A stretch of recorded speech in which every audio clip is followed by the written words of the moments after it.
Hello everyone and welcome to Propaganda with me, Connor Bromley, and Taff all ended, and we've got a list. We have got a serious list of things to go through today, and we don't know how long this is going to go on for, so this could be 2 hours. There could be so much more on it as well. Yeah, we've had to be quite ruthless as well with the stuff we haven't included. Before we get going though, I want to thank a few people who've sent stuff over to the both of us. So Brett 007, I think it was. He sent me some stuff. Michael Bowers, Gary FTM, Finn Skell, and Mr. Bojingles. They all sent stuff to me to cover on this episode. So we appreciate that. Right, let's just dive into it. There's so much to talk about, and there's a rough flow to this. I will say it's largely weighted towards pretty cringy Newcastle stuff, which is to be expected on an episode of Propaganda. So yeah, I'm looking forward to starting. You got anything to add before we get going? No, I am ready to go. You're ready. In the words of Saffron, as he said before we recorded. There we go. Okay, first things first then. This is Newcastle. Pre-game. Yeah, give it everything, they said. Give it everything. Look at that. And, is that Dan Burn? oh, I feel like I don't want to dig Tim too much considering he got cracked. Is he screaming in pain or? He was screaming in pain, but I'm not willing to dig in too much on Dan Burn as someone I went to school with. I refuse. You went to school with him? Yeah. Was he a nice guy? Yeah. Okay. And he seems well, I don't know him, guy. So I can have a dig at him. It looks like he's screaming pain to me. Yeah. Anyway, here we are at full time. Oh, look at that! Look at that! Vinnie Brand Eugenius. It was not whoever Vinnie Brand is. Very apt. Give it all or nothing. As it transpires, it was nothing. Yeah. You're giving them a choice, though, aren't you? I mean, if that is the thing in the dressing room, if Howe's like, right, it's all or nothing today, and they were like, nothing. Nothing. Yeah. It's a choice. Maybe they're saving their all for something else. Maybe. I mean, I hope for their sake, I hope that wasn't their all. If that was their all, they are in a relegation battle. I'd see the way that Tonali is faded out in the picture. A bit like he kind of faded out of the game as well. Is that by design? Oh no, he's in the original. He's faded out. He's in the original, yeah. Oh well, there we go. That's a good way to start. It's a great way to start. It's so true as well. It is so true. A gift from the Newcastle United Twitter. There's a lot of them. He has another gift, so we'll pop this on. Yeah, this is Magpie Media. Newcastle United have scored over 1,000 competitive goals, qualified for the Champions League twice, and won a major trophy since Sunderland last beat them in any competition. At that point, Lewis Smiley was just 9-year-old, Lewis Hall was 11, and Tino Livramento was 12. So that was tweeted on the 11th, a few days before kickoff. Yeah, that hasn't come back to haunt them, has it? Well, interestingly, I think Lewis Smiley was also 9 the last time that maybe they didn't lose or draw to us. Is that right? Was Lewis Smiley alive the last time Newcastle beat Sunderland? Oh, no, I'm not sure. It's got to be very close. But I kind of like this comparison. He would be 4 years old. How old is Miley? 18? I think he's 19. 19. So maybe he was 6. So I can go one better than you, Magpie Media. I can go 3 years better than you. He was 6 the last time you beat us. Suck up that, huh? Yeah. And the thing is to answer the question now, since the last time Sunderland beat Newcastle in any competition, Lewis Smiley's 19, Lewis Hall's 21, Tino Livramento's 22, and Newcastle have scored 0 goals and done none of those other things. 0 goals. Yeah. Yeah. They gave it nothing. Just like when was the last time they beat? I mean, if we were to do a comparison of the last time they beat Sunderland in the league, so that's 2011. Yeah. And you think about how different the world was then. So Barack Obama as the president. Oh right. Yeah. That's a long time ago. Yeah, that's a long time ago. 2011 is closer to 9/11 as to what we are to what it is right now. There's such a time difference. Steve Bruce was our manager, and he's managed them since then. Steve Bruce was still the manager. Yeah, and he's managed Newcastle since then. He managed Newcastle after that. Yeah, Steve Bruce has managed Newcastle I've got it all a few years very ago. confused. Yeah, Steve Bruce Very was at confused. Newcastle until about 2020, 2021. Lionel Messi won his second Ballon d'Or, so some things never change. That's Some things never change. right. He has some more pre-game stuff, and this is actually a while ago. So this tweet comes from, let's have a look, October 5th. October the 5th. Can we all just take a moment to appreciate these 10 games coming up for the Panda Pop C words from TS side? I think you spelled we side wrong, unless that was a deliberate mistake. There we I go, saw already Let's one have a look at person these in games. tears at the weekend. That was Big Dan Byrne. In fact, there's only one Big Dan B on the pitch at the weekend, wasn't there? It wasn't that's Byrne. true. Big Dan Ballard. That is true. Anyway, let's have a look at these games. So let's just go through how many points we get. So Wolves, 3. How many points did we get for Wolves? Let me just make a note here. How many? Yeah. 3. 3. Okay. Mm-hmm. Chelsea, 3. How many? 3. Yeah. 3. Are they a big team? Yeah. Borderline. Okay. A team that, yeah, I was going to say Newcastle, people haven't played them yet. Anyway, Everton, that was 1. Just the one. Okay. Just the 1, unfortunately. Arsenal, just the 1. But didn't we score 2 goals against them? Weren't we the first team to did. do that in all of Europe? Well, interestingly, when Newcastle played Arsenal, they conceded a last-minute goal to lose. When we played Arsenal, we scored a last-minute goal to draw. They could get some lessons from us, maybe. Yeah, maybe. Okay. Fulham, that was one of them, which doesn't count.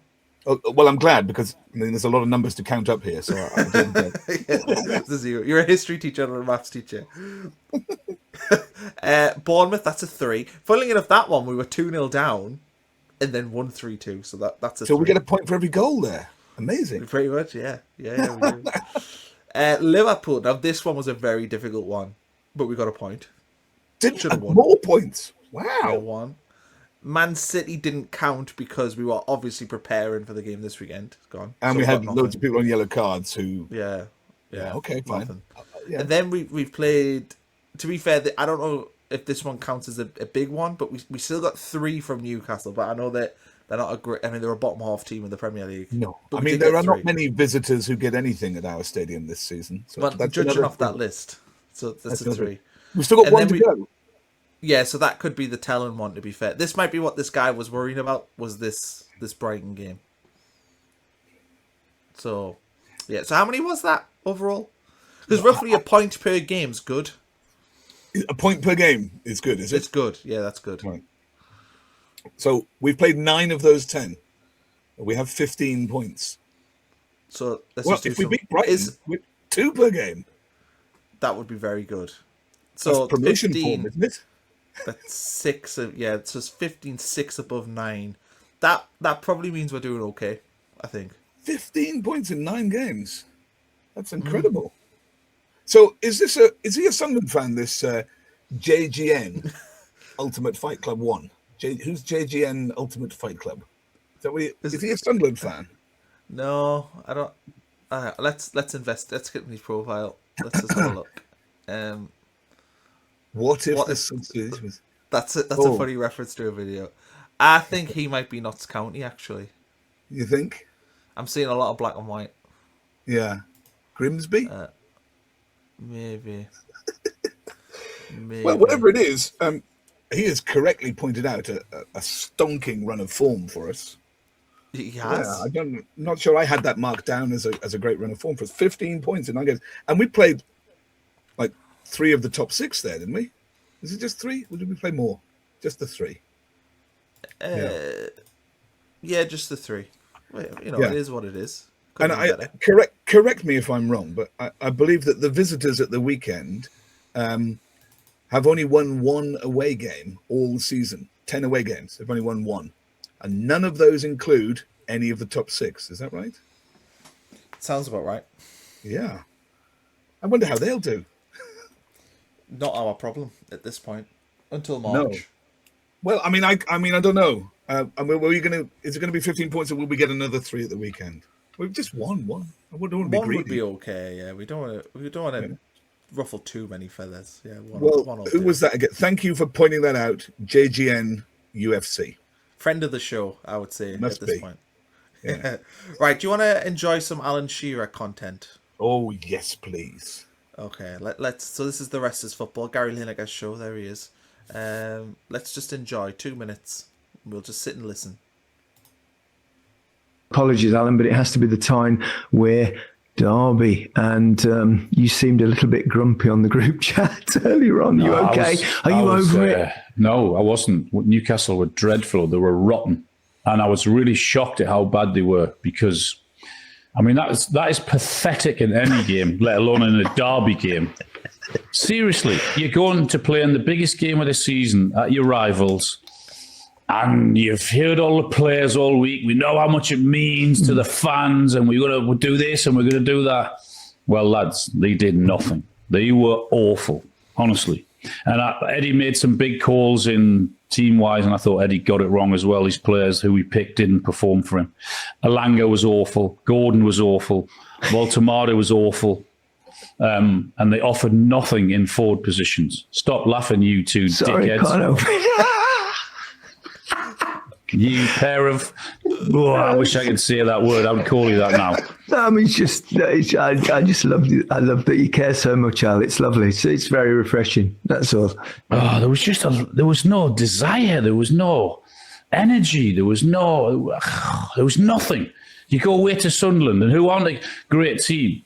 And after half an hour, Sunderland had about 70% possession, as if I was thinking, am I missing something here? Are we going away to Arsenal or Man City here? We're going away to Sunderland. Okay, they're hard to beat at home. They're really well organised. They're above you in the table. They're above us on the table, yeah. But come on, they're not Barcelona or Real Madrid. Are we going to have a pop at them or what? Have a go at least. There was nothing from Newcastle. It was really, really awful. Can't we give a bit of credit to Sunderland? Yeah, they deserved to win. They were up for the fight. They had the energy. They won every second ball. They won every challenge. Well done, yeah. What? Newcastle were terrible. Brilliant. That was good. Yeah, he got the poster right. All or nothing. And he very clearly said nothing. On that, I was surprised when they made their substitutions. They brought on, they didn't bring on Ramsey. They brought on Willock. I'm just like, well, you don't want to win, do you? You don't trust your massive player there. Yeah, That was very fun. It was very fun, and I also like how. What I would say for Shearer is like he's obviously still such like a big fan, and like you can see how ruffled he is, and the fact that they're taking the mick out of him, and when he calls them dickheads, and then he's like, "Oh, I just want to call you a different way." It's good content.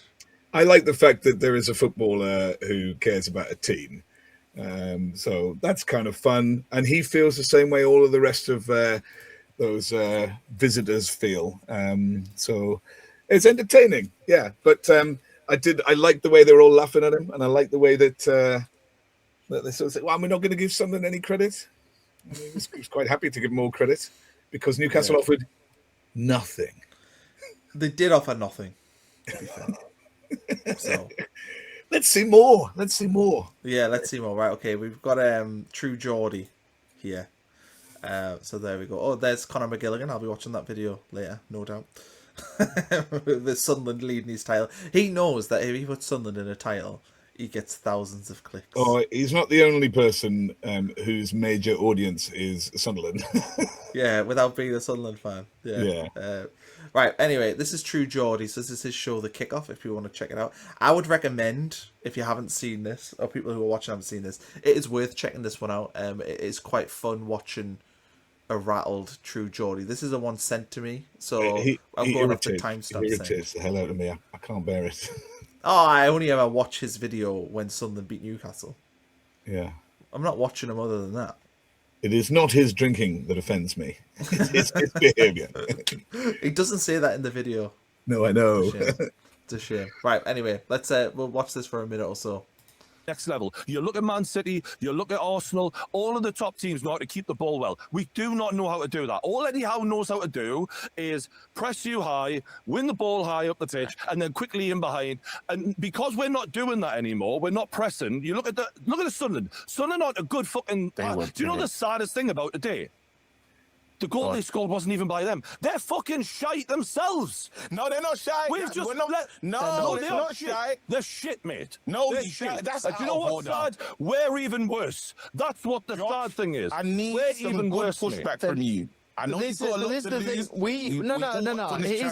It is, all it is, KG, is he's in a difficult time right now. So I'm being as sensitive as I properly can because I feel the pain. You went to Sunderland and you sat off them and you didn't press them. They're not, and you let them have the ball. That in a derby against a newly promoted side. I'm sorry, but I can't ever fucking. This is after a whole season of watching a team who, when they get the ball, they don't look like they've got a plan A, much less a plan B. The passing is so sloppy. We look like on the training ground, all we do is practice off the ball stuff like trying to be, catch them out on the counter attack or something. We don't look like we even pass the ball in training. Stop him there a How second. many sloppy?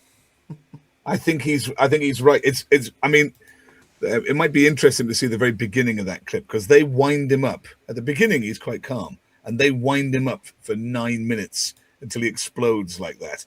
And the guy on the left says, "You're rubbish, you're this, you're that." And they do a really good job of winding him up until he is uncontrollably at that point there.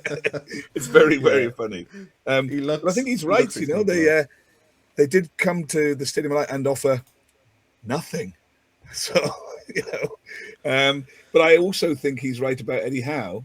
There is one game plan there, and Eddie Howe has no alternative. You play 4-3-3. And even when he made his substitutes, it was exactly the same. At least when, the thing about Regis is he has alternative ways to play. Hume can come on the wing and fold in. You can play 5 at the back. So you can play Le Fay on the left or whatever. It's all a bit different. And occasionally in the past, he's played two strikers. So it's all a bit different. You can play with inverted fullbacks or not. What I didn't get with Newcastle is why did Newcastle, when they brought on Visser, take off Woltemade? To me, because they only have one way to play 4-3-3. Every single game. But surely you would go, do you know what? We'll just put the 2 up top. We'll take off say Tonali or Miley or whoever. I think they took Tonali off, didn't they? Take Tonali off and put 2 up front, and get Woltemade to drop a bit deeper as he likes to do. That's what I would have done. That is why I think that True Geordie's complaint is valid. They don't have any other ways to play. And on top of that, they did set up defensively, and they did not press. And so you have to start to think, well, I struggle to see how their situation is going to improve greatly for the rest of the season.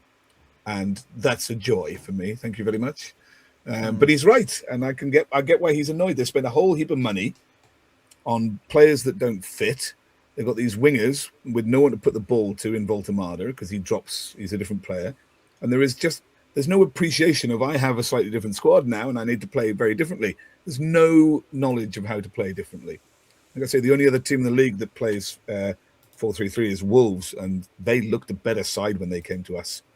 Newcastle offered nothing. Yep. I think I would agree with that. Right, let's get some. We got a bit of criticism in the last propaganda episode actually for not talking about who owns Newcastle United. So, thought just for the sake of this, we are not supporters of the Saudi state. So here we are, the Sunderland AFC glorifying the title that broke Alessandro Bastoni's leg. There, if you're wondering what sort of people we're dealing with here, I won't play the video because we'll get a copyright strike, and we don't want that. I think we'll get one. And Michael Potts from, I think, is he a 442 editor? He says, you seem very comfortable dealing with people who glorify a lot worse than a leg break, Simon. So we'll leave that there without comment. You can make your own minds up. I was very surprised they didn't play in their green away shirt. I thought that they would have done. Same, to be honest, with the world watching. And I did, yeah, I thought with the world watching, they would have played in their Saudi colours. And I did like the fact that at the ground, we were able to multiple times sing No Noise from the Saudi Boys, which is a terrific chant. So I was very pleased there. Do you know And what? I love the one about the horses as well. Lock up your horses. It's going to be hell. Can we have a little bit of a discussion actually? Because we didn't talk about this in the review. Newcastle's support for this game, and look, I get it's a derby game, but I thought that Newcastle were really poor as a supporter base this game. I thought they were quiet. I was kind of hoping. I thought they were really poor when they came in the FA Cup because they had like 5,500, and I didn't think they made much noise or they didn't have much variety in anything they sang. Everybody got given a scarf when they got on the bus, and it was all kind of fabricated and a bit soft. And so I was hoping, going back to the league game with points of loyalty, that the people who turned up for Newcastle would be their proper supporters. Now, I don't know about the distribution of tickets or anything like that. There was that fanny on before the game with Pearson said tickets returned, or somebody rang him up or something. I don't know what's going on there. But they were quiet. Now, to be fair, the first 20 minutes was totally dominated by us, and they didn't really have a lot to shout about. So, maybe we can let them off. But they were, that's the second time they've been, and they added nothing. But it might be that we were just so loud and so dominant in the stadium that you couldn't hear them because they're stuck up the top, at the back. But you were next to them, weren't you? I was next to them, yeah. I heard once or twice, I heard them singing something. Couldn't make out necessarily what it was. And then in the second half, there were a couple of people who's in their crowd at the sort of separation part that lost the plot. And of course, then we all just swamped them and wind them up, and the police nearly removed them. And it was all very entertaining at that point. Of course. But yeah, they were very quiet. But in their defence, they didn't have much to shout about. I was hopeful that they would be proper supporters, and maybe they were. Maybe they have, if they are the people who've been to all 10 away games and seen one win. So they're probably genuine supporters who didn't really expect the most. And after the first 20 minutes, it became really evident that their team was not up for the game. We were winning all the second balls. We were winning the duels. We were recycling it, and they were backing off us. And like Shearer said, we had 75% of possession up until I think the first 20 minutes. He said half an hour, but the first 20 minutes we had 75% possession. So maybe they were just outnumbered. Maybe they had nothing to shout about. Maybe they're all just a bit frail these days. Whatever it wasn't just the team that offered nothing. It's the supporters as well. Well, speaking of, we've got Adam Pearson here. So I'm going to play this video. I haven't actually watched this video, so I don't know what the chant is, but this is from... I do. Newcastle playing in Bayer Leverkusen. It's quite an appropriate chant, given their ownership. Okay, let's listen. Oh. Kill the Mackhams. Kill the Mackhams. Well, when you've timed that well, coming after the complaint in the previous one. Yeah, that's anyone true. would think you knew. I did plan these, but I actually hadn't watched this video, so that is a complete accident. Anyway, what do you make of that? What, the chant "Kill the Mackhams"? I don't really mind it. I watched, Gilesy and Steve. Gilesy and Steve. I watched Gilesy, and he did something on that tweet, and he said, "Well, that's great. At least they're up for it. None of this pretense that it's not a derby and they don't really care, and it's their third most important game this week. None of that rubbish. They obviously do. That's what the street is, isn't it? Yeah. Which is one of the reasons why it's on here. They were singing that at Leverkusen, so it obviously matters to them. And that they're going to try and fob it off now because they were soundly beaten. Do you know? I don't think they are, because I've watched a lot of the reaction, and we're going to keep going through it. There's talk of Eddie Howe's job being on the line now. This is a game he had to win, and because they've lost it, that he's under pressure and everything else. I don't think that Newcastle fans were taking this game lightly. I wonder if their club did, and if they didn't realise how important the game was. But I don't think for 1 minute that their fan base was, Well, I hope not. And that's why they're not just ignoring this game. I think that game, for both teams, it can be a real moment. And I think the fact that Newcastle play, I saw Gordon getting a lot of grief because he was like, "Oh, sorry, we lost the game, but we'll bounce back on Wednesday against Fulham in the cup." And the Newcastle fans are like, no, that's not how this works. It's not like you've just lost against Bournemouth.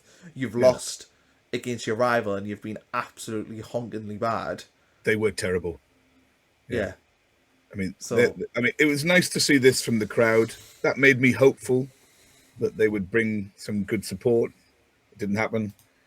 I mean, they offered nothing. There isn't really anything else to add, is there? Right. I'm enjoying this. Let's have a bit more Adam Pearson. We'll have a video this time though. We'll stick him on there, and I can see our pal Geordie Josh is on here as well. So Is he? yeah. Right. We'll play this. Is he though. hiding? He's just over there. There he is. Is he hiding? Oh, he's wearing a Sunderland top. What's going It's on? not. It's a Brentford shirt, I think. Oh, okay. Yeah, I thought to me actually Adam Pearson here looked like he was trying to be a what's the opposite of a Jedi? A Sith. Yeah, he looks like a Sith. That's what it is. Yeah, he looks. That's what he's channeling here. But anyway, What is right. he Let's doing? play. Let's watch this. I think he's in mourning. Just got back home after witnessing that shite at the Stadium of Light. They never got going. It was so easy for them. That's the easiest game this season, and that is how we play in the derby. Eddie Howe said earlier in the week he wanted a derby that fans remember, and he wanted a derby that could do the city of Newcastle proud. Well, you got the first part correct, Eddie. This will be a derby fans will remember for how embarrassing it was. I swear to God, £55 million. I've never ever seen a singular player play that bad for Newcastle United against Sunlun. What a horrific performance that was, Alanga. Look at the state of that apology message from Gordon. We'll try to make this right on Wednesday. Are you having a laugh? We've just lost the derby. And this guy's going, well, we'll beat Fulham in the cup. We've lost the derby. We played them in March. You can't make this correct on Wednesday. We've lost the bloody thing. Do you know I'm gonna give him a like. Yeah, do you know what? I mean, I can't really fault any of the stuff that we've looked at so far. They are all right. They're all right. They're all correct because they're all annoyed. They're all fed up. They all recognise that their team offered, well, nothing. And they're all irritated by it. And so they're all right. I can't fault any of them at the minute. I think they are absolutely correct, and I think they're right to be irritated and annoyed by it. You were talking about them questioning Eddie Howe before. You do have to wonder what will the ownership make of things, because they are not getting into Europe in any capacity this year. Not unless they win the energy drink cup thing, the cup Carabao. Not unless they win that. But Yeah, that would get them Conference League. they will get the conference. But they're not getting. That's into our the- position. We want the Conference League. But they're not getting into anything, any European competition this year. So where do they go next year? They spent a whole bunch of money. They can't exactly do that again next year. So what on earth are they going to do? And I think in that situation, if that's where they end up in the summer, then I think the ownership have every right to question Eddie Howe's, approach to things. But they've just appointed in an Eddie Howe person to be the director of football. I mean, his fingerprints are all over that football club. You wouldn't be able to seamlessly get rid of him. It's not like it's Sunderland. I think it's fair to say that we've kind of got... Look, Regis isn't leaving, and I don't want him to leave, and I don't want him to ever leave on the current rate. But I think if Regis left Sunderland, we probably would be able to find someone to plug in easier than what they would, because I think Sunderland's whole infrastructure has been built correctly. Yeah. Theirs hasn't. Theirs has been built around one person, which is Eddie Howe. Well, I mean, I don't know what they do, but it's not working out. They're not getting into Europe, and they can't stick, can they? Next summer they can't stick. I mean, I hope they do. But they've done this though. This has been their pattern, because they've kind of went Europe, not Europe, Europe. This would be not Europe, and they kind of do this where they miss Europe when they're in the Champions League or whatever, and then they get back in. I don't know. I don't know what to expect from them. But I read some rubbish about the Saudi state looking to buy Barcelona. I saw that as well. Yeah, I mean, it would be a terrible shame if they lost interest in this club, wouldn't it? Yeah, I mean, what would happen with that? I mean, because the thing is, the stadium's been delayed and delayed and delayed. And they've still not built a training ground, which has been delayed and delayed and delayed. I mean, they've owned it for 5 years. Think about all the progress we've made as a club in 5 years. They've owned this for 5 years, and they've still not sorted out the stadium, and they've still not sorted out the training ground. It took them until this summer to finally get a director of football in, because they keep having to hum and haw with all that. Long may it all continue. Yeah, right. Okay, we've got Geordie Josh. We've actually got 3 videos from Geordie Josh. And have we? I just feel like we have to go full circle with him because he's been a big part of this channel for a while. I mean, he doesn't know it, but... He is a secret Sunderland fan. He creates content for Sunderland fans. I'm convinced of it. I agree. So this is him reacting to the game, which somebody sent us this. So I haven't actually watched it yet. So there we go. We'll watch him react to. I presume this is the full-time result. Tell you what, these players want to fucking wake up. Like, some players on that pitch for Newcastle, and I'm gonna be as decent to not name names, but there's one player in my mind who for the longest time has not got stuck into tackles, doesn't press. Why is he not naming names? I mean, we're compelled to guess. Is he talking about Elanga or Gordon? I mean, which one? Well, Voldemort has scored, so you can't even talk about him. It could be both of those players, though, couldn't it? Yeah. Who else I could just it don't. be? Why wouldn't he name them? I just don't know. Anyway, we'll continue. And just rolls. Oh yeah, honestly, I'm so close to saying his names. I'm getting fucking sick of him, right? And he pops up with a goal now and again, and everyone says, "Oh, he's a decent player. He's worth the money." Was he shite? And I'm not saying the player, but I've got a personal vendetta against him. Fucking embarrassing how we've lost to them. They've been in League One for what? 4 years. They've been in the Championship. They come up after we've spent all this money and they're getting people. He said he's got a personal grudge against this player. Did he not autograph his book or something? I have no idea. What would the personal grudge be from? Oh, yeah, it's weird. It's personal, isn't it? I saw you and you blanked me, so now it's personal. Maybe you messaged me like, "I don't enjoy your TikTok content." Oh, I saw you on this channel called Propaganda, and they made some really good points. Maybe. Anyway, we'll watch to the end, see how it goes. Absolutely embarrassing. I'm sick to death of Newcastle sitting off in games, right? Eddie Howe will think, "Oh, just play the safe game, mate. It's a time and be a fucking derby. Get at them, smash them." Eddie Howe's not translate what the fans want to the players in this game, and that's why we've lost. Nice one. As soon as we go 1-0 down, there's the urgency, there's the creativity. Absolute idiots.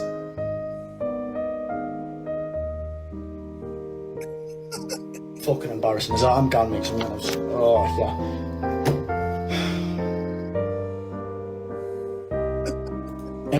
Oh. Embarrassing us out. We'd see us out.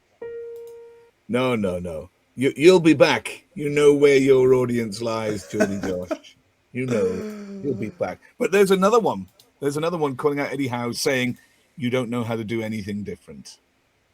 I mean, I can't remember because it's been that long since we lost a league derby.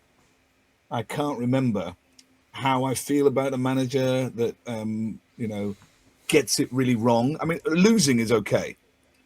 I mean, I think it was the end of Beale's tenure, but we didn't like him before that particularly. But and there was so much else that went on. But I mean, that one was different though because we were a pretty average Championship team, and they were and it was a team for kids, and we didn't expect to win. Yeah. I think if I try to remember back to the last one, which I think Steve Bruce was in charge. Were you alive when we got? Are you sure? It's a long time ago we lost to them. No, I tell you how I remember. I actually had like a full head of hair then. I had like locks down to here. Okay. Yeah. No, I would have been 70. Well, you must be much older than you claim to be right now then, because it's a long time since they beat us in the league. Yeah, it is a long time. I don't know how I felt, but I remember being pretty annoyed at Steve Bruce because it just was in his head. We had that thing going that they had with Alan Pardew where like the manager just shits the bed every time the fixture comes around. Yeah. And maybe that's going to happen again with Newcastle. Maybe this run continues. Show me more Geordie Josh. Yeah. Okay. Next one. Right. Next one in here. So this is good. This is good stuff. This one. I'm glad he found the energy to come back. Yeah. Yeah. Straight away. Look. Worse. Look at what they've went and done. Does that ring any bells? Yeah, it does, doesn't it? See, this is why I hate that football club so much.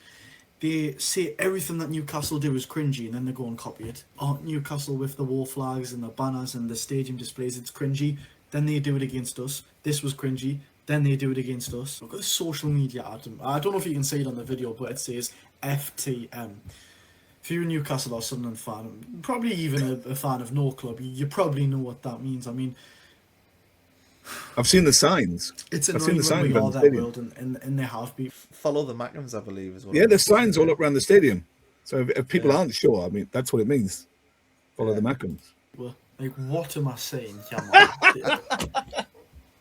This is what happens when you lose a time we derby. That's in the thumbnail, by the way. Sunderland Football Club should have absolutely no right to have a player like Woltemade photoshopped onto their shirt. Like, who do they actually think they are, man? Look, I'm not going to lie. They played better. They outfought Newcastle. They wanted it more than us. That's without a shadow of a doubt. I can't believe they've got the bragging rights. A horrible, horrible football club's got the bragging rights over Newcastle. Do you know the difference? That what he doesn't get, although I think he probably does, is that if we call that photograph cringy, we're not doing the same photograph and it being cringy. We are doing it to remind them of what they did. Yeah, he's missing the point. So it's not we're taking a photograph because we've never done it before. They take loads of photographs. They take epic photographs of the entire team and squad and kit men when they win 1-0 at Wolves and daft things like that, or Cardiff. The other thing that sort of annoyed me with some of the stuff you said there was the stadium displays. And we were actually the first football club in the world to produce a full stadium display. Yeah. And every club since, I'm not saying they've copied because it's just a good idea, but they've pretty much copied. And like the flags thing, Sunderland set up away the flags in about 2010. I remember I donated to it. We've had flags at stadiums for years and years and years and years. And they brought it in about 4 years ago, but they are the ones who own they own the flags, they own stadium displays. The only thing I would say I would forgive them for if they said we stole it is the writing that says Sunderland Association Football Club, which we've put up, and they've got the same thing and they did have it first. Yeah, okay. No, didn't it used to be called? Didn't it? Wasn't it called like Wonga Dome or something? For a while. that was what was written there. JD Wonga Dome. There was a Sports Direct Arena for a while. Sports Direct Arena. Yeah. That's right. That was written on there. Yeah. Yeah. The thing is also about their picture. Everybody in their picture was given a scarf when they got on the coach. Every single one of them as a freebie to manufacture an atmosphere. And what I liked about that picture is none of the fans knew that they were going to do that at that end or anything. But loads of people recognised the moment, and they all put their scarves up. Those who had it, and none of that is manufactured. Those are people who've all got their scarves. So I like that, and what a shame. He's such a good Sunderland content creator, Geordie Josh. He is, and do you know what, Geordie? If he does watch this, like, I must say, I do search for his videos, so he's doing a good job. He knows exactly what he's doing, and it's working. Job. Right, final dose of Geordie Josh, and this one has 71.8k likes. So this, I'm expecting good things here with that many likes. I imagine 50,000 of them at least are Sunderland fans. In fact, I'll give it a like now before watching it. I imagine most of them are Sunderland fans. So let's watch this. This is full-time react. Even though we saw his reaction to full-time in a previous video, this is his official full-time reaction. It's so contrived.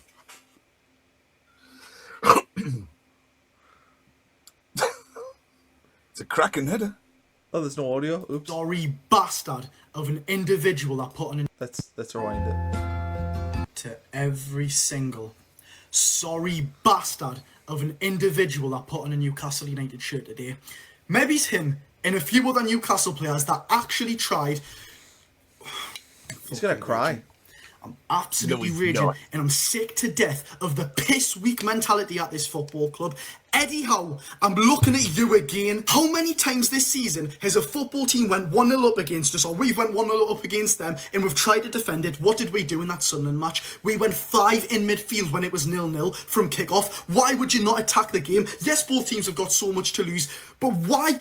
As soon as they went 1 goal up, we started attacking them and we looked the better side. I'm absolutely raging. You better pack that coward mentality in now. Picking the same players, picking your favourites, get ruthless or this football club's going to get ruthless with you. I love you. He's my manager for a very, very long time, but if you don't swap this now, it's not going to be good. Right, that's me done. I'm not talking about this any longer. We said before this game that if the Newcastle players dare to lose this game, the only thing you're going to do is make everything harder for yourself. You're going to enable yourself to more criticism, which is completely fine, by the way. That's exactly what you deserve. You deserve to be shouted at if you lose this game, which you have, because these are a bunch of cowards, and you didn't even try in that game, probably apart from Bruno and Lewis Hall. I'm not diving into who had a decent game or it's not the time for that. You've lost the time in We Are Derby. You've made your bed, now lie in it. You bunch of cowards.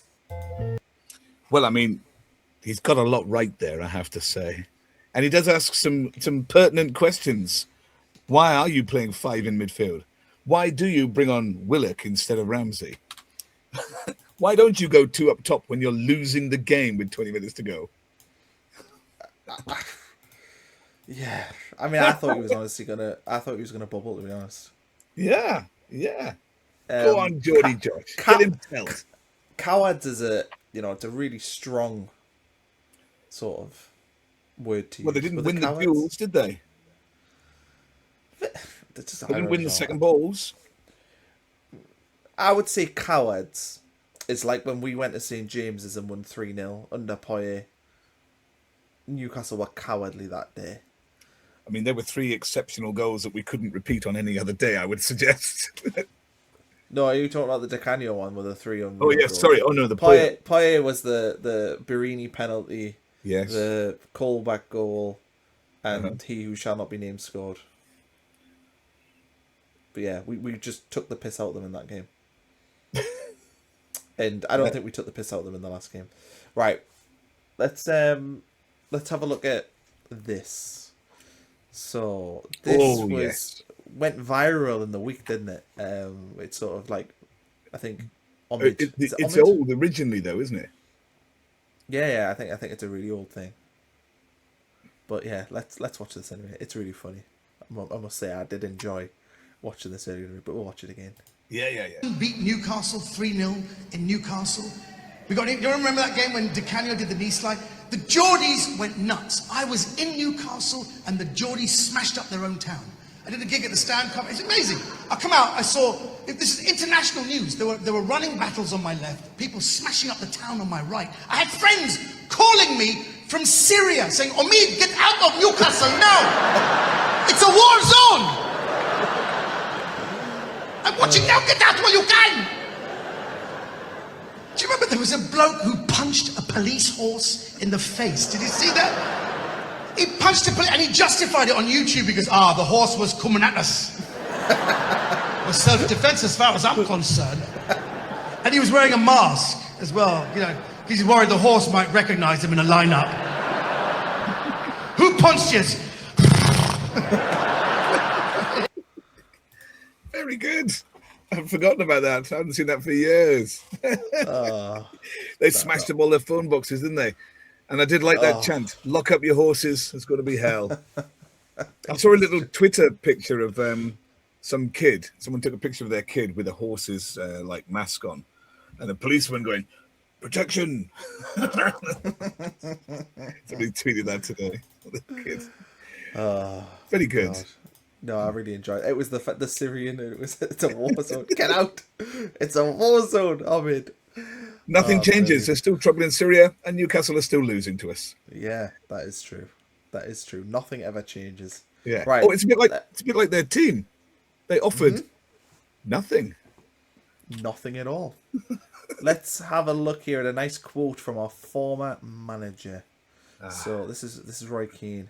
I always thought they were an arrogant bunch for a club that had won F all, the Toon Army, the Geordies, the hostile reception.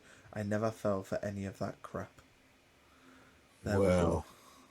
from the response on Twitter this last 24 hours, I don't think their fans are falling for any of that crap anymore either.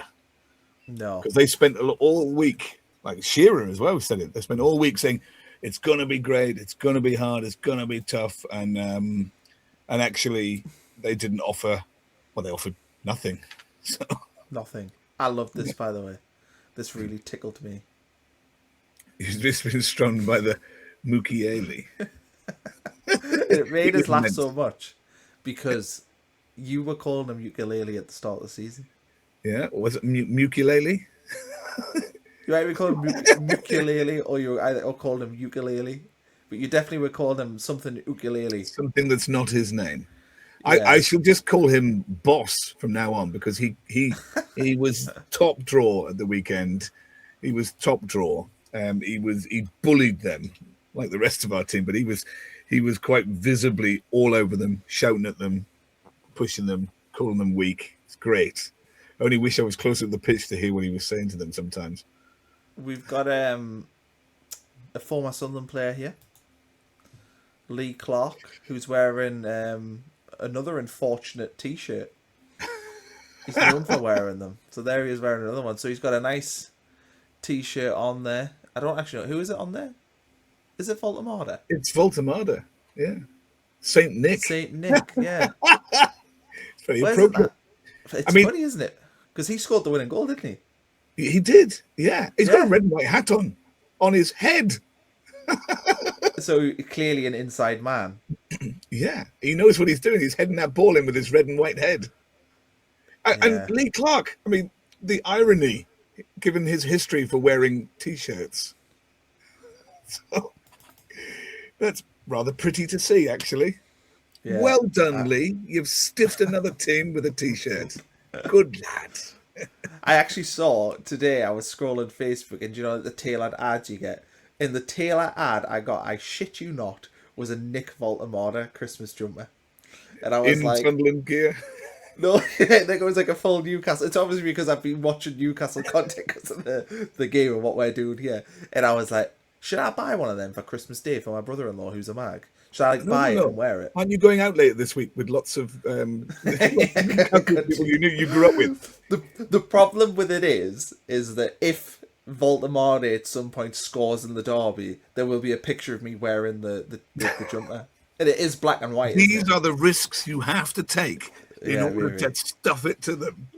But you maybe I'm being a coward like the Newcastle players. Cowardly act. Right, this what I'm putting up next. This honestly had me in absolute fits of laughter today, and I shared it on Twitter. I don't know why. Do you know when something just tickles you? Really, really, just right in the funny bone. And this was it. I'm a big Simpsons watcher. I know this episode so well, and it's Willie's voice, and it's the turtle. So in the actual thing, it's turtles. He's going in to save the turtles. And it just works. It just works.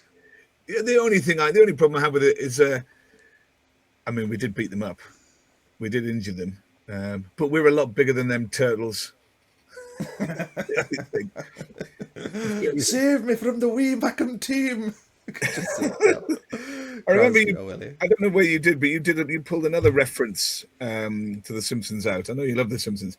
One where Homer ends up in a World Championship fight with the Mike Tyson equivalent, and he's like, imagine the only possibility in which you could beat him.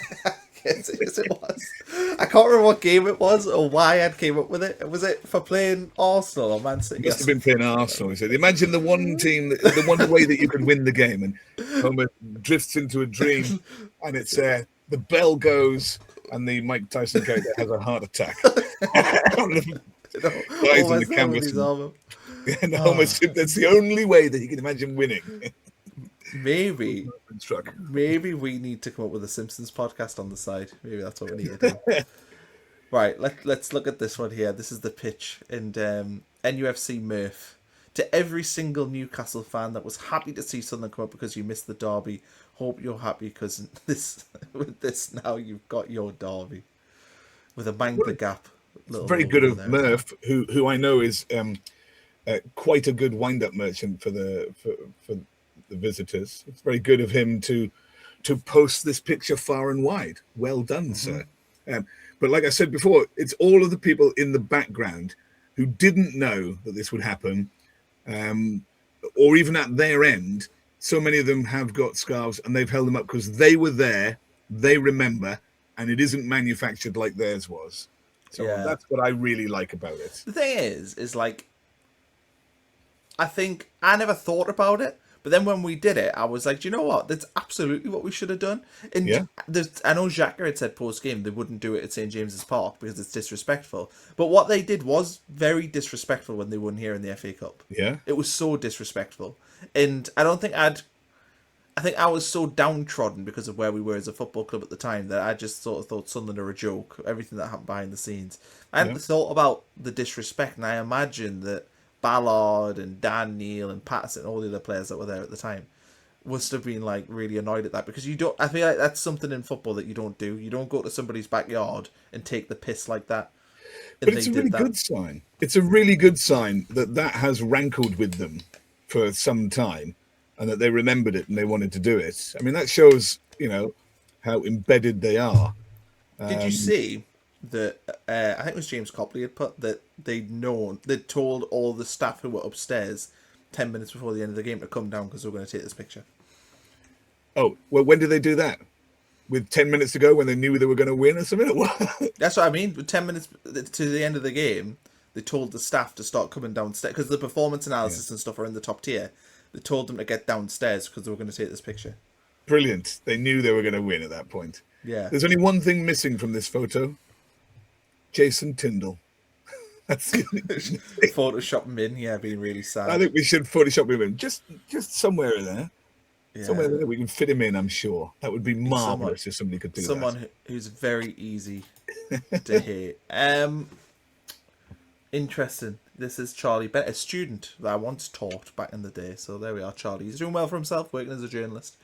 But here we are. He said, the benefit of Sunderland being 40 mile away is the ability to hit my local for a post-match debrief, or so I thought. Fights breaking out left, right and centre. No place for a quiet pint.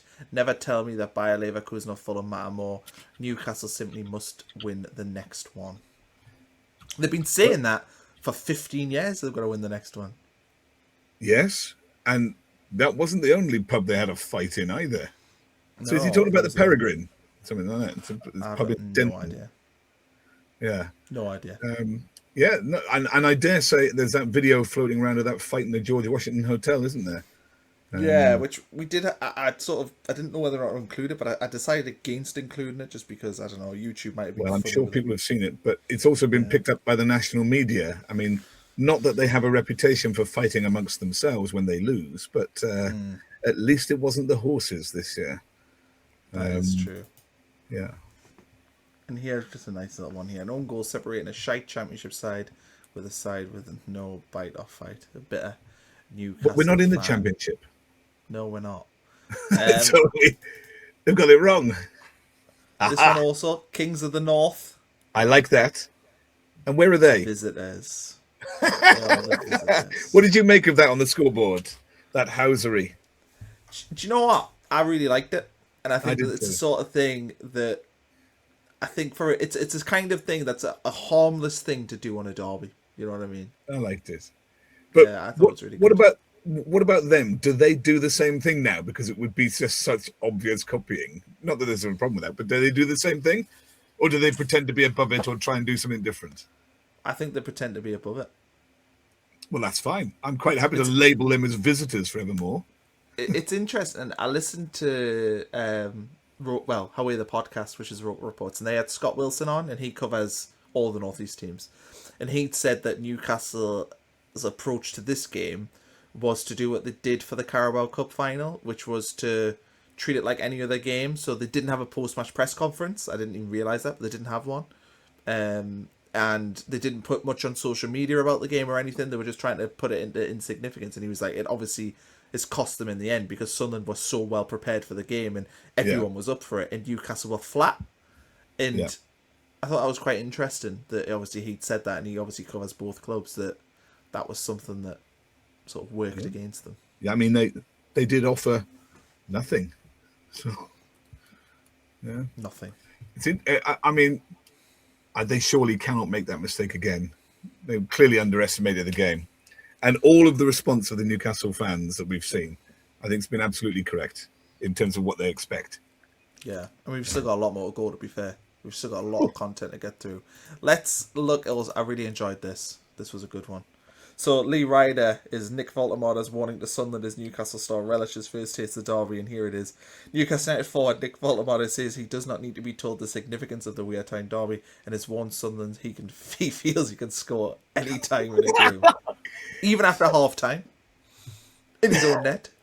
When was that? That's 3 days before. 3 days beforehand. Yeah. It says 15th of December there. No, this is Roker Report's tweet. Oh, that's their tweet. Oh, so his is 3 days beforehand. Well, I mean, he wasn't wrong, was he? He can score. No. How old is he? 21 or something? He must feel absolutely rotten. There was a nice video. It wasn't very clear, which is why I didn't include it. But there's a video of him leaving the stadium with the other Newcastle players, and on the way out, they all got booed except for Woltemade, who got cheered by all the fans waiting there. They were saying, "Hero, hero!" It's going to be crushing. And I saw an Instagram picture of KLD's brother posted an Instagram picture of the bus. Oh, I see that. Scribbled out edit. Scribbled out. No, we won't have Newcastle United there, and he typed visitors over the top of it. I mean, it's all been very fun, enjoying it tremendously. Yeah, it's good shithousery. This also tickled me, watching Magpie Channel ranting what we all think over on YouTube this evening. I've stumbled across a quite incredible comment. The comment is, if you can't read it, I just kicked the shit out of the Christmas tree, and now I'm shitting myself trying to fix it before the wife gets home. Fucking shite afternoon. It's like... Well, each other Christmas trees, they'll destroy anything if they don't win. Could you imagine? You know, the moment when you realise you've destroyed your own Christmas tree, and you've got to go and pay another 50 quid for another one, and you're like, oh, how am I going to explain this? I'm like saying, I'm just imagining the decorations. Like, is that what it is? Has he kicked it over and all the decorations have fallen off? I know. I think he's probably had a fight with it. Do you think? A fight with the Christmas tree. That's what I'm picturing. God, imagine. Probably got poked in the eye as well. If I knocked over my Christmas tree, I'd be severely panicking because the wife designs it in a way that the ornaments are in the correct places. I'd never get it right. Well, I mean, I think you should change a few baubles and see if she notices. She will. 100% she'll notice. Things need to be in the right order. Reds and silvers and all that crap. Right, we got another video here. This is I don't actually know who the TikToker is. Binks NUFC is the TikToker. I have not seen this one. Wait, is Adam the guy who is he the one who always posts the Xhaka Cullen comparison? Yeah, I think so. Yeah, pretty sure. Always appreciated that. Yeah, right. Let's watch this rant and rave. I'm sure it probably fits all the other rants and raves we've seen so far. Can't see too many. No fucking desire. I am fucking done with this fucking football club. An absolute disgrace. We've let them scruffy, horrible fucking cunts make us look like mugs. I am absolutely fucking fuming. We've let them absolutely boss us about. Oh yes. Absolutely fucking livid. Absolutely disgraceful. Every fucking player, every fucking member of staff involved in that football club should be fucking ashamed of themselves, man. The reason Sunderland won that game, because they wanted it more than our players, man. It was shite, fucking shite. Absolutely embarrassing, shocking, absolutely horrendous. I've got nothing more. There's more I can say. I've literally carried. Me blood is fucking boiling with them fucking horrible cunts on that pitch. Absolutely horrendous. Absolutely horrendous. And Sunderland won that game because they wanted it more than us. They put in every last ditch tackle, every fucking bit of fight. They gave fucking everything, right, and we didn't. And that's it for me. Like that's it. I think Eddie Howe's going to get absolutely questioned after that game. The way he set up, the way we played, the way we fought. It was an absolute embarrassment, man. I could fucking sit here and cry. I really fucking could. Me blood is fucking boiling. I'd like to see him sit there and cry. I thought he was going to explode after the first 10 seconds. But maybe Eddie Howe is really in trouble. They're all saying that. They all hate it. And they're all kind of referencing that this is not new. Maybe he's... I mean, how long does it take to get back from that kind of vitriol? It's not just like Anthony Gordon thinks, let's win Fulham midweek. It's not like that, is it? It's when the tide starts turning, isn't it? I've also, just as a reference point, while I've been recording this scene, that Man United Bournemouth finished 4-4. So we missed an all-timer while we're recording this episode. But there we go. That is the commitment we had to this. Yeah, Brighton got a late equaliser to make it 4-4. So I look forward to watching the highlights after we're done here. But I took my son to see the 4-4 against Hull City. It was one of his early games. He cheered all 8 goals, and I had to explain to him, "No, son, only cheer ours." Get it? Cheer Hull's last moment penalty. He cheered all 8 of them. Cheered all 8 of them. Well, good job you didn't take him yesterday. Actually, I suppose you could have, because there was only 1 goal. No. Well, look, maybe we are underestimating the level of vitriol against Howe. It does seem like that it's not just this game. There's more to it. And yet another one who's about to explode. I'm glad you didn't put a Christmas tree in front of him. He would have had a fight with it. Yeah, that's true. Maybe it was the same guy. Maybe. Although he looks too young to have a wife. Yeah, I think what to me, when I watch Balance Newcastle, like journalists and stuff, there is definitely a turning saying that, he needs to figure it out because it's not good enough. Their away form's not good enough. There's definitely a feeling of the turn there, considering, I mean, we've talked a lot about the visitors in this, obviously, because it's propaganda. But I think about Le Bris and just how tactically astute he is and the different ways he can win games of football. They have one way to play, and I think it's not bearing results. They're kind of getting fed up with it. Yeah. Hooray. Right. This is a Newcastle fan predicting the game perfectly. Apart from the Newcastle going to win, but he predicts a goal scorer. Woltemade's going to be first goal scorer with a header. Get in. Woltemade's going to be first goal scorer with a header. Give that man a medal. He's spot on. He should have put a bet on, shouldn't he? Him and Lee Ryder. Woltemade knows how to score with a header. And then Lee Clark's jumper. St. Nick with the red and white hat on his head. I mean, it is all written there before us. Yeah. It's all just there, ready to go. Yeah. I mean, what if he scored an own goal in the return fixture as well? I think he would they'd just have to sign him over to Sunlun, wouldn't they? Would we take him? Would he fit in our team? I don't know. I mean, it would just be the end of his career with Newcastle, wouldn't it? Probably, yeah. We could call him the Mag Slayer, but he actually plays for Newcastle. I mean, could you imagine the hilarity if he scored? It would be very funny. Be full of narrative. Right, I haven't actually watched this video, but somebody sent us it. So this is Magpie Media. We're not going to watch all 8 minutes, but I thought maybe the first minute might be... He looks unhinged. But we actually saw him with Lee Clark. This was the guy in the picture with Lee Clark. Is he? There we are, just to go full story. Right. I'm going to press play, though. We'll watch the first minute, see what he's got to say. Tell you what, that is an absolute disgrace. Absolute disgrace. It really is. Hold on a second. Christmas. Now, am I wrong here? But is that just? I think that's Adam Pearson with like a felt tip pen and some glasses. Do you think? I think so. Yeah. You watch. It sounds exactly like him. He looks about that age.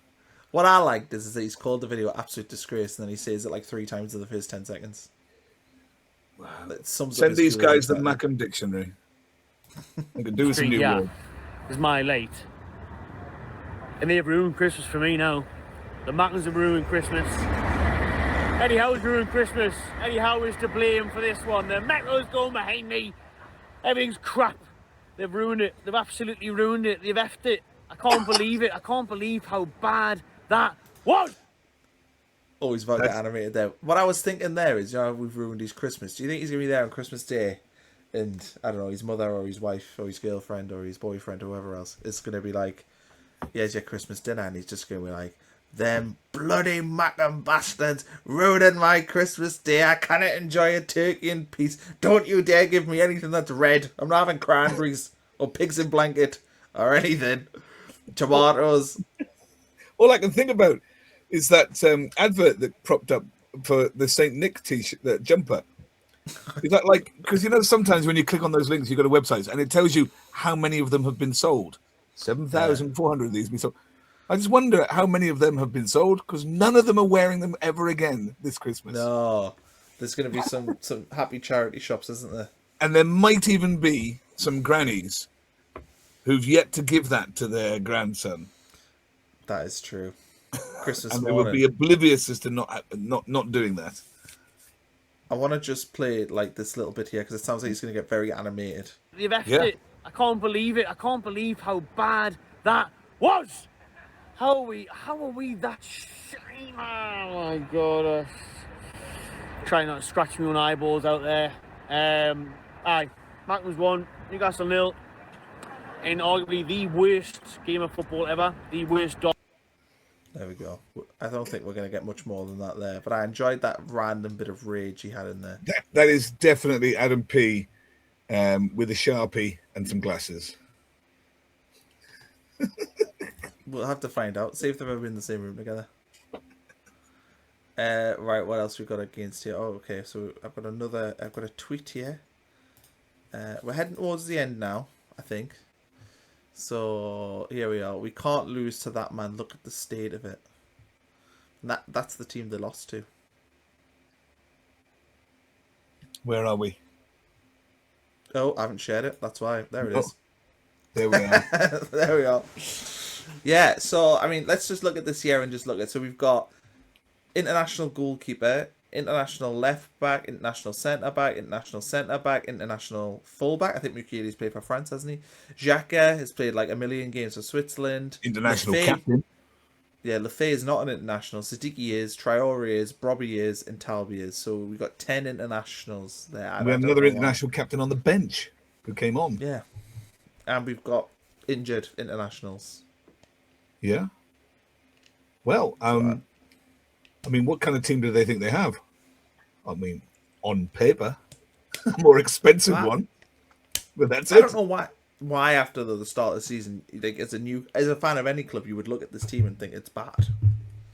Well, because if they don't play in this division, you don't know who they are, is what most people's experience is. I think most people don't know about other teams or their players. So, I mean, the ability to get Alderete, who was was he in the players selected 11? He was in like I don't know how they pick it, but their team of the year, La Liga official team of the year. So I don't know how that works. Voted by fans or players or both. Or... Reinildo played God knows how many games for Atletico Madrid. And Mukiele, Bayer Leverkusen, and Paris Saint-Germain. I don't know how these players arrive, and you think they're probably not very good. They're playing for top teams and doing really well. How can you imagine? League players. Dan Ballard, for example. I mean, I don't think that you could sell him for any amount of money. Now, I don't think anyone's going to offer this money for him, but I don't think you could sell him for 80 million. If someone offered 80 million, I don't think you could sell him because he's a homegrown player. And you need homegrown players. This is a problem for us in the future, but you need homegrown players. So they're always more expensive. I don't think he is a homegrown player, though, is he? Huh? If you play in Europe, you do. Look up. Okay. Are you talking about the? I thought you were talking about homegrown as an academy. I was like, you wouldn't have counted as that, but yes, it would count as an EU player. Yeah, homegrown. Actually, not an EU player. It doesn't matter anymore. Not in the EU. But I don't think you could buy a Dan Ballard for 80 million. No. If you wanted to buy somebody to go into your midfield who qualified as a homegrown player, you couldn't buy him for 80 million. So I just think, how can you look at that player and think he's nobody? Yeah, there's certain players that you have that are like, Ballard being one of them, Trehue maybe being another, where you just think, I don't see a world where they ever leave Sunderland. Well, obviously they will one day. They're going to play for them when they're 80. But I just don't see a world where they're going to leave in that peak. They are Sunderland people. And I hope that they get paid correctly. I hope that Ballard is earning the same amount of money as all the other players we've got on that back line. Should be. Yeah. Well, you would hope so. He should be. I mean, not that I'm going to, he earns far more than me. So I'm not going to feel too sorry for him if he's not. But yeah, he should be. Apparently Leo Gelder was in 7 till the early hours of Monday morning. Apparently. Don't blame him. Why not? No, neither do I. I don't blame him. He had a big part to play. Lewis Borden, one of our previous on this channel. Oh, yes, we had a compilation. This is from Pitchside. And we had a compilation of him predicting against us. Yeah, we did. We had that as well. And I'm sure we'll use that again. When Sunderland are officially safe from relegation, I'm sure he will feature. Right. They are trolling him, aren't they?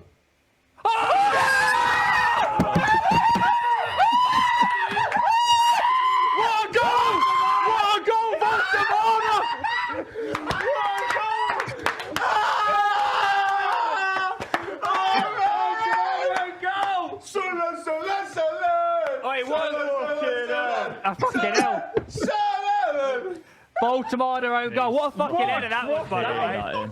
Holy shit. Mucchielli with the cross of the season, mate. Oh my god! That's so avoidable. That was the height you needed in my voice. Seriously, check out this fucking goal. What a header this is. Yeah, mate. Mate, look at this. Bullet header. Bang! Doesn't need to. Does he know that he's going? Oh my god! Does he know he's going? He doesn't need to be doing that. That's a real finish. Oh my god. Still program framing the. I do find this guy here very irritating. I think they're all quite irritating. I would probably agree with that as well. The guy on the left is probably the least irritating. But I mean, when he turned up there in his Newcastle top and they were all wearing Sunderland tops, he must have just been thinking, he must have just been begging internally, oh God, I hope they don't lose because it's going to be miserable for me. Yeah. And it's only because he's so daft every week. And he's got us on 2 points with his predictions, I think, for the season. What did he predict for this? We had that compilation. We had that compilation a few weeks back of getting more and more desperate, saying that, well, they can't keep winning. So, yeah. Actually, I think he had 3-1. I think he had 3-1 Newcastle for this game. Really? Well, I wonder what he made of the team when they lined up and they sat back for 20 minutes. He must have known. He must have known quite early on. Actually, to be fair, somebody sent us a bit of the pre-thing, and he'd said that he would know within 5 minutes whether or not Newcastle would be any good. It's like you can tell if they've turned up or not. So maybe would he know? Called it. If they do a live stream, I might go back and check that because I'm not sure he does know what he's talking about half the time, to be honest. Right, he has Lee Ryder, and I think you said to watch the last 20 seconds of this, didn't you? I can't remember. There's been so much. Let's just watch the minute 26. I mean, why not? I also sent you an awful lot of stuff when I was still very, very. That is very true. I am the sober brains of the operation this weekend. Yeah. Right, Lee Ryder. Anyway, let's dive into it. A former colleague of mine, technically. What did you make of that performance and results? Pretty appalling, really. Just before we get going there, why is that look? It's like a manager interview. Like, why is somebody asking him?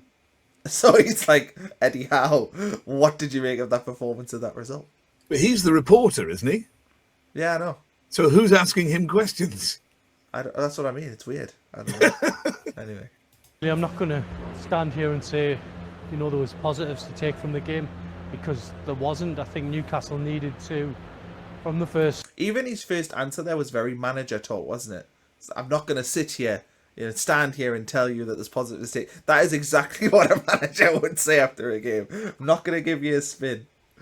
Minute show that they knew what this occasion was about, and I just didn't see that. I didn't see that until the 94th minute when there was a bit of a bust up between the players, and overall I just thought, first off they went off, they were probably okay value to be at 0-0, but they knew that they needed to step it up. Then Sunderland obviously got the own goal through Woltemade. I did feel sorry for him because the ball should have been cleared before that. He'd already headed it away once. Anthony Gordon's header was weak. The ball came back in and he was just in that horrible position where sometimes it happens in football. You end up flicking it past your own goalkeeper, and of all games for that to happen, it was on there today.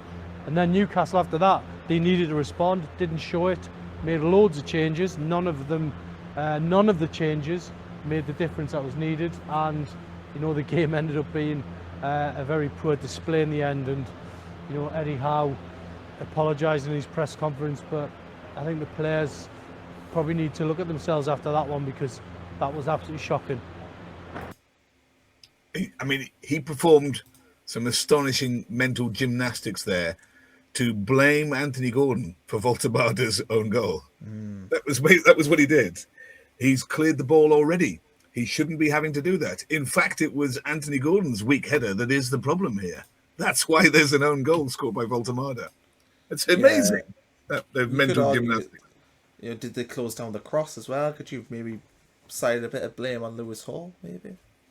It's just very, very strange. The desire to give Woltemade a break.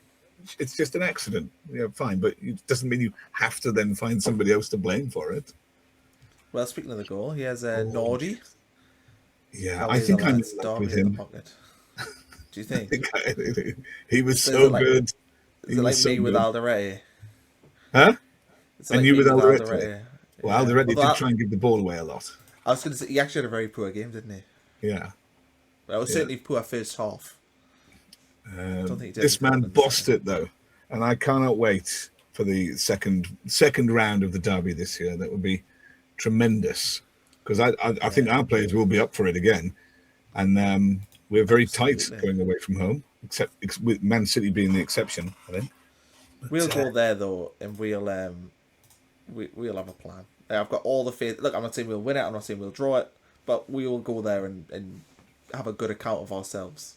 Probably. I mean, they have got to be up for it next time round, but they'll also be utterly terrified of losing again in front of their own crowd. And they, as I say, they don't have another way to play.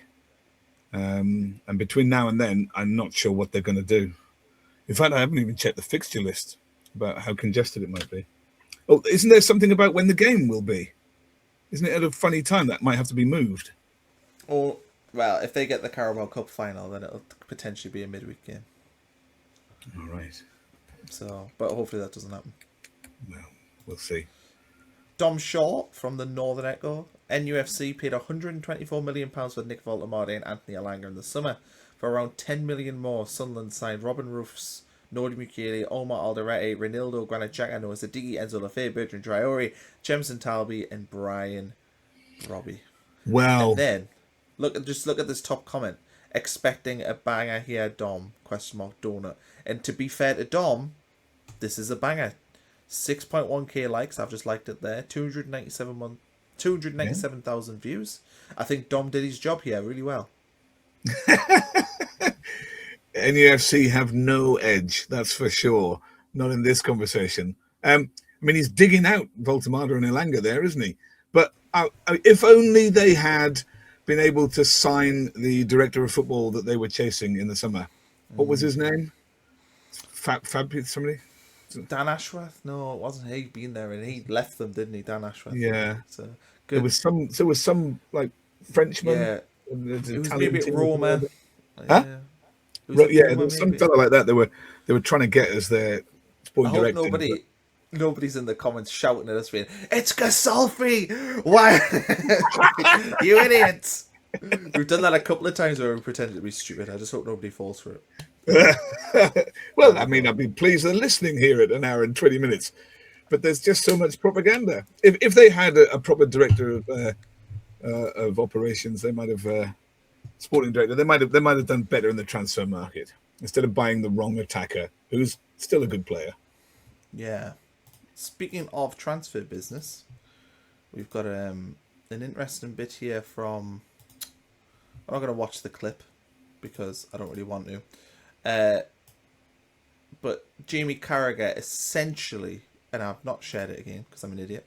Jamie Carragher essentially saying that Eddie Howe hasn't been, he's been let down. And I won't put the clip on because I don't know if Sky Sports might copyright with, so I'm not going to do that. No, So, I have watched that. Yeah, I've watched it as well. Interesting. I did like the little graphic there. 1 win in 1, 2, 3, 8 away games. And look at those 8 away games. Villa, Leeds, Bournemouth, Brighton, West Ham, Brentford, Everton, Sunderland. They've still got to go away. Well, I would say Anfield. I mean, that's hard for some teams. If that's your form, it's going to be hard. They've still got to go away to Arsenal, away to Man City, away to Chelsea. Yeah, they've got all the only difficult, or the only what you would call a traditional difficult away game there is Villa, isn't it? Everton maybe, which they did win. To be fair, to them. Yeah. So they've got some hard fixtures coming up. I mean, they're not getting into Europe. They're just not. And it will be an interesting summer watching all of that unfold. It will. But there we go. Carragher thinking that Eddie Howe hasn't been backed, I think, is an interesting one because they've spent a lot of money, and they won't be able to spend it next season either. Well, yeah, that's an interesting thing as well with the new squad cost rules. NUFC blog, absolutely pathetic. I haven't read this article yet. I think you sent it. I think so. A disastrous and pathetic performance. They got everything wrong. Yeah, it's hard to disagree. Yeah, I think second to every ball, slow and wasteful in possession, and tackling in urgency or any real plan to. I mean, it's very poorly written, but I get what they're saying. Toothless in the first half, never looked like scoring.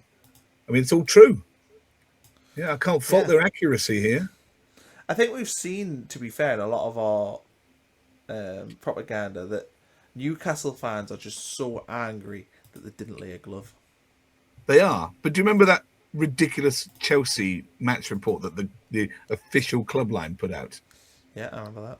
I mean, for all that the Newcastle fans think that they should win and think that they're God's gift and they want a rivalry with Liverpool or whatever. For all that they think like that, when they don't win, they do appear to at least be honest about it, about the fact that they're rubbish and that they didn't do very well.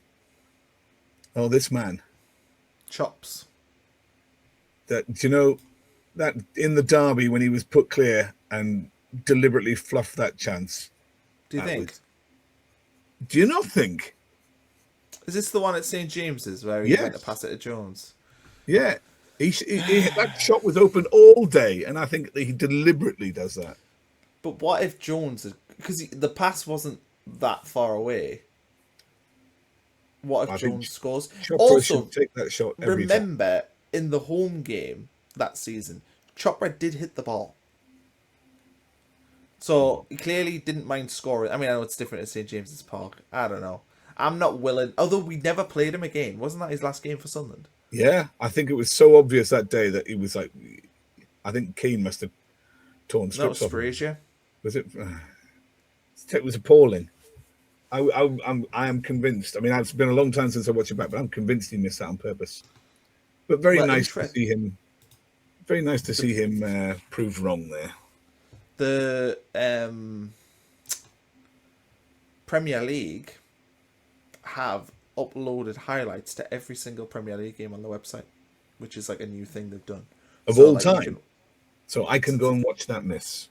You can watch, yeah. So, for example, there's a lot of seasons for Sunderland that I think are a little bit black holey because the club, I can tell you the club's archive from working there is absolutely appalling.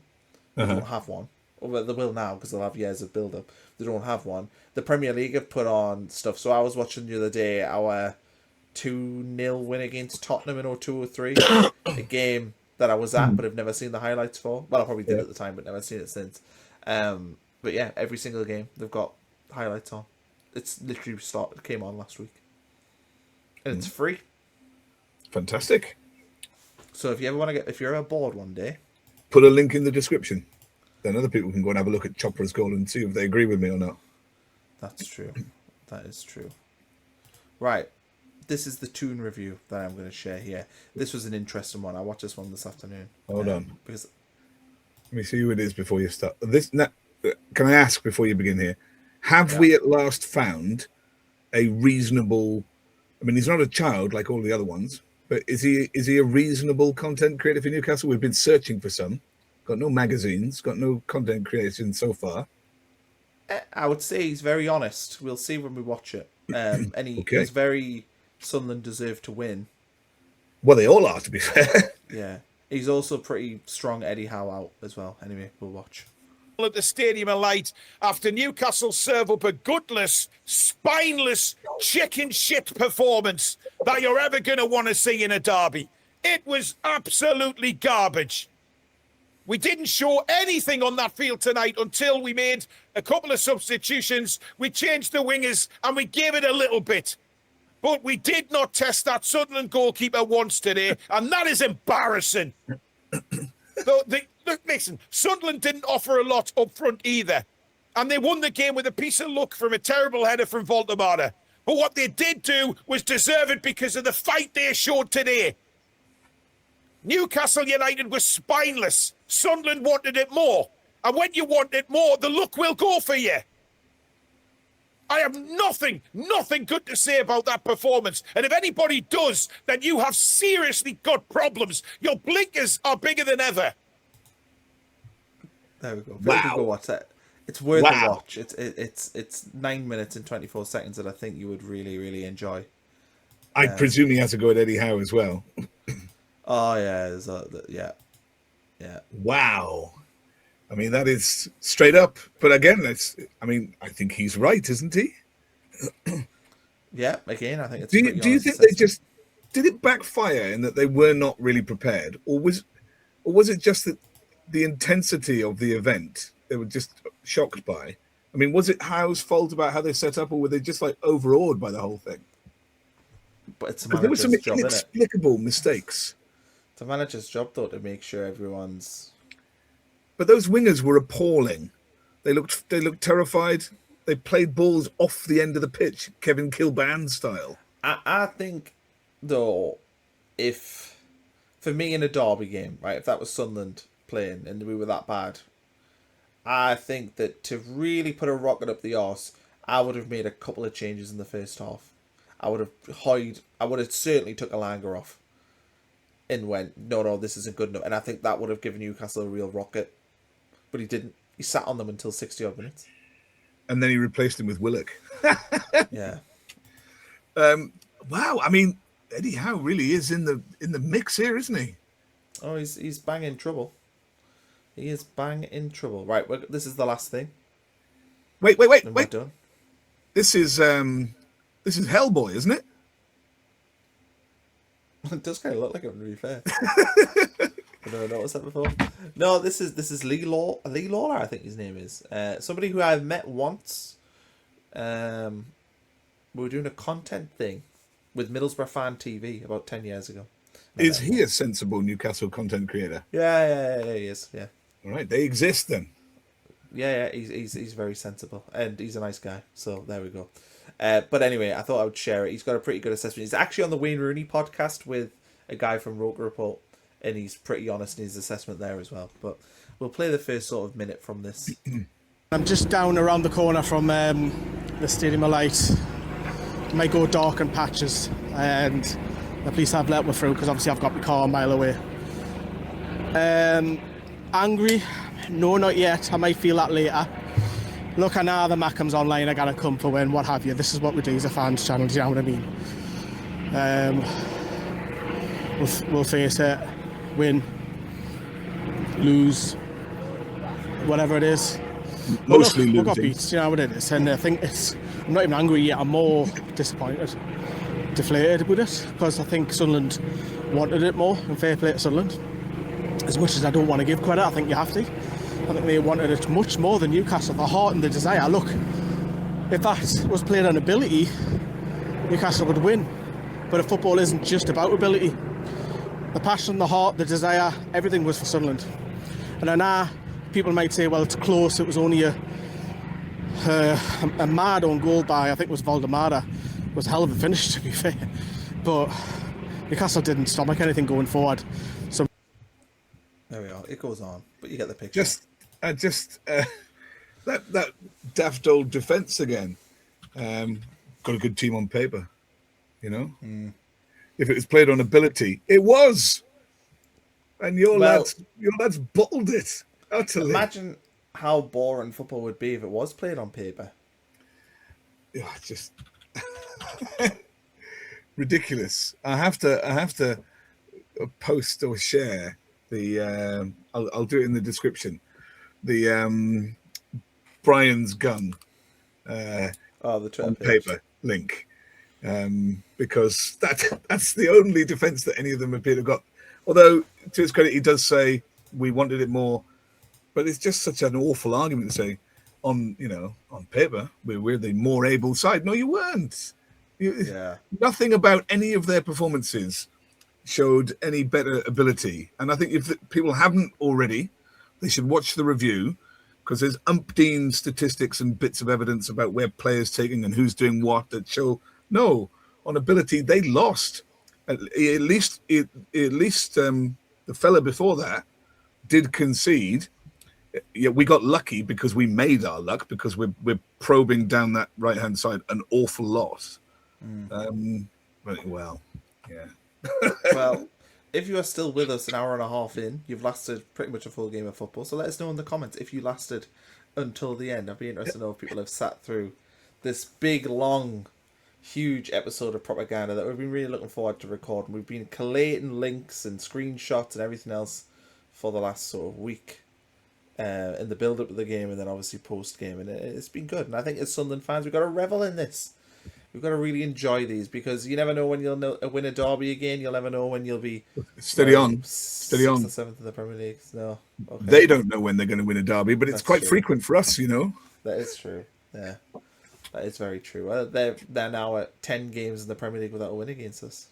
Mm-hmm. We've won 7. They should be used to being upset. Well, I think, to be fair, what we've learned in propaganda is that a lot of them were quite accepting of it. Because I thought, if I was a Newcastle fan, I would have clutched on a little bit maybe that Brian Brobby could have been sent off. I would have maybe clutched on that Sunderland didn't really create much in the game. But a lot of them have all just said Sunderland pretty much deserved to win and they wanted it more. Well, I think the fact that they do all accept that is pretty worrying for Eddie Howe. But don't worry. Anthony Gordon says they'll beat Fulham midweek and it'll all be fine. Well, yeah. I think we're going to learn something there as well. Papering over the rest. But there we go. A very Newcastle episode heavy, but it has to be after a derby game, doesn't it?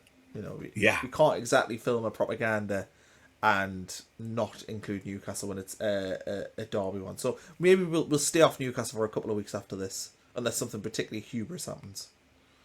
Like Eddie Howe being sacked. Maybe we'll do like an Eddie Howe special. Well, now, what happens if they don't beat Fulham midweek? What does Gordon post then? Nobody's thought about that, have they? They've not thought about what happens if they lose. Least of all, Anthony Gordon. Yeah. He hasn't thought it through. That poor guy in his Christmas dinner. It says Christmas is ruined. Do you think that guy will buy a new tree by Wednesday? Yeah, maybe. Just got a dead tree on the floor. Plastic tree smashed to smithereens. Anyway, right, there we go. An hour and 33 minutes. So watch out for the review. If you've not watched it, watch the preview when we release that. And yeah, we'll see you as the week goes on, no doubt.